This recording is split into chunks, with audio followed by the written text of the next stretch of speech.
তোমরা তো জানো না কখন তোমরা মরবা। শোনো, তুমি অপরাধ করিও যদি তোমার মনে হয় আল্লাহ তোমাকে দেখে না, তখন করিও। তুমি অপরাধ করিও যদি তোমার মনে হয় আল্লাহ তোমাকে জিজ্ঞেস করবে না, তুমি নিশ্চিত বেঁচে যাবা।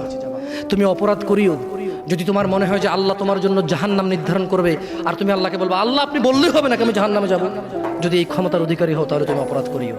তোমাকে বলি, মহিলা, মা, বোন, চাচা, চাচি, নামাজ ছাড়া মানুষ মুসলমান থাকে না। ওয়াল্লাহি আমি বলছি না কোথায় বাঁধবেন, তর্ক পরে। আমি বলছি আপনি নামাজটা স্টার্ট করেন। আমি বলছি না যে তারা ওই 20 রাকাত পড়বেন না 8 রাকাত পড়বেন। আমি বলছি যে আপনি পড়েন, 2 রাকাত হইলেও পড়েন। আমি বলছি যে আপনি ঈশার নামাজ 15 রাকাত দরকার নেই, আপনি শুধু 4 পড়েন। আমি কি বলছি সুন্নত বাদ দিতে? আমি বলছি যে তুমি পড়ছো না, শোনো, ভয় পেও না, ঈশার নামাজ 15 রাকাত তোমার উপরে ফরজ নয়।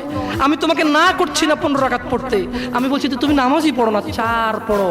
এই 4 রাকাত ঈশা না পড়লে তুমি মুসলিম নও, 3 রাকাত মাগরিব না পড়লে তুমি মুসলিম নও, 4 রাকাত আসর না পড়লে তুমি মুসলিম নও।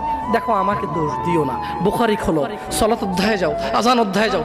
আল্লাহর নবী বলেছে তারা ওরা কাফির, ওরা মুশরিক, ওদের আর আমি মুহাম্মদুর রাসূলুল্লাহ সাল্লাল্লাহু আলাইহি ওয়াসাল্লামের উম্মতের মধ্যে পার্থক্য হচ্ছে নামাজ।